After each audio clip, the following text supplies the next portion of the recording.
Georgia Republicans just got dealt a massive blow in the 2026 Senate election. Brian Kemp has announced that he will not be running for Senate in Georgia. Now, Brian Kemp was seen as the most formidable candidate to defeat Jon Ossoff. He was the only candidate who was polling higher than Jon Ossoff, the only candidate who has beaten Jon Ossoff in the head-to-head matchup in most polling over the last 6 months. The 2026 Senate election was a golden opportunity for the GOP to flip a seat that has been held by a Democrat for the last 5 years to the GOP column when it should be. Because remember, this is a state that voted for Donald Trump in 2024 and 2016. It narrowly voted for Biden in 2020. But ultimately, this is a seat that could be held by a Republican, especially a popular Republican like Brian Kemp. Brian Kemp was a dream candidate for the GOP. And basically, he just sidestepped it and said, no thanks. No thanks. He didn't want to run against Ossoff, even though the race was seen as a layup for him. You had people like Majority Leader John Thune going out of his way to try and court Brian Kemp. People like Tim Scott, the chair of the National Senatorial Republican Committee, going out of their way to court Brian Kemp. And it hurts. Kemp was the heavy hitter in this race. He's a very popular governor who pulled 3 points ahead of Jon Ossoff in the most recent poll that was conducted. Kemp was leading Ossoff in a head-to-head matchup by 3 points. Ossoff beats Raffensperger by 9. Ossoff beats John King by 13, and he beats Marjorie Taylor Greene by 17 points. Really, truly some pretty terrible numbers here, considering the fact that Brian Kemp will not be in this race in 2026. And without Brian Kemp in this race here, the GOP is left scrambling. What are they going to do?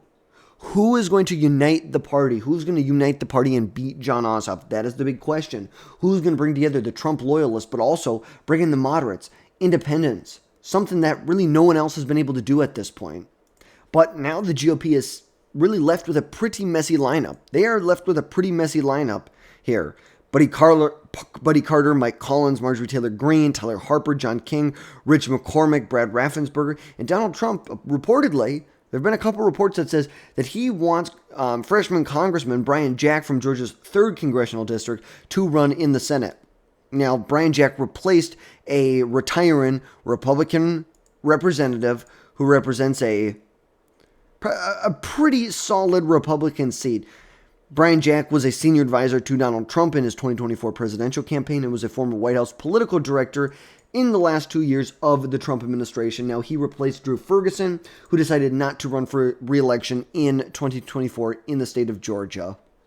But really, the nightmare scenario is if you have Marjorie Taylor Greene leading the ticket. There was a poll that came out, and we're going to find it here real quick.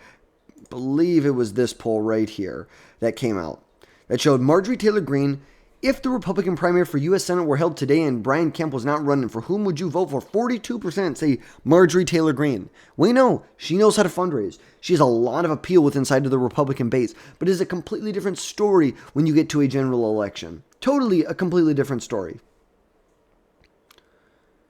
And if these candidates were the choice in the Republican primary for U.S. Senate, whom would you vote for here? Very interesting.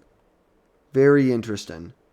But you can see here, head-to-head, Jon Ossoff beating Mike Collins by 5 points. He beats Marjorie Taylor Greene in not head-to-head, in a really a four-way matchup where you have other candidates, you have people who are undecided. He's leading by 12 points. Head-to-head, just the two head-to-head, Ossoff is winning by 17 points. 17 points. That means out of this number here, only about 0.5% are breaking for Marjorie Taylor Greene of the undecided. The rest are going to Jon Ossoff. He beats Brad Raffensperger by 9 points. But here's the thing. The party participation was at 38% Republican. So you are having Republicans who are going to vote for a Democrat. That is how bad this situation could be. Yet granted, do we have more females in this poll than you have Republicans, males? Absolutely you do. No doubt about it. But this could be a disaster for the Republican Party. A complete disaster. Like we said, Brad Raffensperger down 9 points. John King down 13. Marjorie Taylor Greene 17 points. And if the Republicans decide that they want to nominate Marjorie Taylor Greene, you might as well, it's like, I'm not going to say that this race is over. I'm not going to jump there yet. I'm really not going to jump to that conclusion yet. But to be honest with you, here's the good thing about this whole race. Overall, the Democrats, at the end of the day, this is their ceiling. Their ceiling is 49 seats. They're going to win, if they win Michigan, Georgia, North Carolina, New Hampshire, Maine, and Minnesota.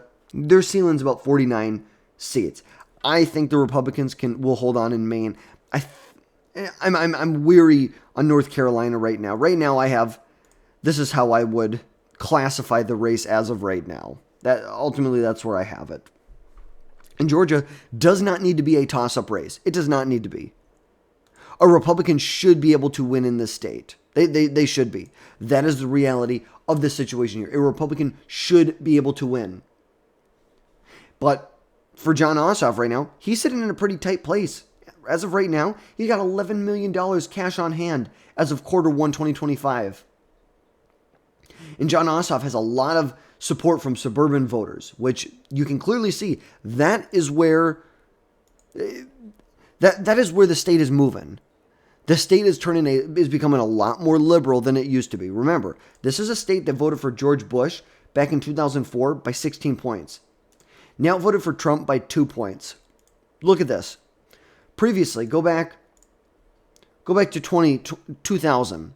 Democrats are winning Fulton County, Clayton County, DeKalb County. Republicans are winning Glenwood, Forsyth, Cherokee, Cobb, Douglas, all of these, Fayette, Henry, Rockdale. Republicans are winning these by like 20, 30, 40 points here. Fast forward to 2024, look at this. Democrats have expanded this threshold here. They've totally expanded their votes that they're getting here in this suburban area around Atlanta. This is where they drive the vote up. Just like in every state, there is a big urban center suburban center where they drive the votes up. That they drive their margin up right here, and they hope that they can outweigh the rest of the state. That's just simply what they do. And remember, bad candidate quality. If anyone needs a reminder of why it is a horrible idea to nominate a bad candidate, just go back to 2022, a year that was supposed to be good for Republicans. Remember, Warnock won this election by 3 percentage points. 3 percentage points he won by. Warnock. Herschel Walker lost this race. And remember, this was on the same ballot, literally the same ballot here. You saw Brian Kemp win re-election by 7.5 points. You can clearly see that bad candidate quality leads to bad results for the Republican Party. And this was a year that was supposed to be good for the Republicans. 2026, historically, will not be a good year for Republicans. And Georgia was not the only place that this happened. Look, in Pennsylvania, we nominated Dr. Oz, and he got smoked there by someone who is half brain dead. You look in Arizona, where you had Blake Masters go up against Mark Kelly. This should have been a Republican seat. I don't think as much in Nevada with Adam Laxalt. I think Catherine Cortez Masto, I'm not a big fan of her, but also I don't think Laxalt is this fringe candidate as much as someone like Blake Masters or Herschel Walker or someone like Mehmet Oz was. It doesn't mean that I don't agree with policy positions that they're putting out there. I didn't feel like they were the best candidate to win this election. You may agree with them on policy 100%, but if they can't win an election, you're sitting at home twiddling with your thumbs on the couch. Like that's what you're doing. And a far MAGA right candidate like Marjorie Taylor Greene could win a primary. She won 100%, and she probably is favored to win a primary as of right now, but would alienate moderate voters, handing Ossoff a win. In this most recent poll, the same poll that they took right here, they found that 10% of Trump supporters or voters would vote for Jon Ossoff. They found that Marjorie Taylor Greene was winning a fourth of independents, while Jon Ossoff was winning over 60% of independents. That's just totally unacceptable in a state that should be a Republican tilt Republican seat. It really should be.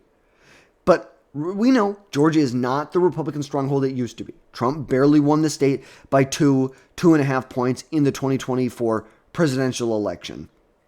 It's not the Georgia that we saw 2 decades ago. It's just not. And the GOP needs a candidate who can win over independents, suburban voters, not just the base. The base is not going to cut it in Georgia. And if they pick a dud, Democrats will hold the seat and inch closer to retaking the Senate. I don't think they're going to retake the Senate in 2026. Don't get me wrong. I don't think they will. But they're going to inch closer and closer and closer. And if there are Republicans who defect, oh my goodness, then all of a sudden they have a majority. If you have Republicans who defect from the Republican Party, it's just not going to be good. It is not going to be good at all. But with no Kemp in this race, a weak batch of candidates as of right now, which could turn out to be a chaotic primary, Georgia's GOP could be in deep SHIT for 2026. Do you think they're going to pull it together? Or do you think Ossoff is going to cruise to victory in this election? Let me know your thoughts down below in the comments. And as always, don't forget to hit that subscribe button. Make sure you never miss another video from us again in the future. And folks, we will catch you next time.